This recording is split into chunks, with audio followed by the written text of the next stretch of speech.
Tesla CEO Elon Musk has threatened to pull the company out of California in a clash with the Alameda County Health Department.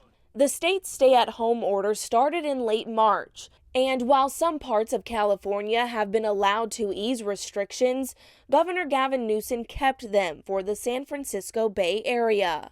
New guidance released on Thursday allowed manufacturing operations to reopen, subject to the judgment of county health departments. Alameda County, where Tesla's Fremont factory is located, chose not to allow reopenings. Musk tweeted that this is the final straw, and the company will move to Texas or Nevada if it isn't treated better moving forward.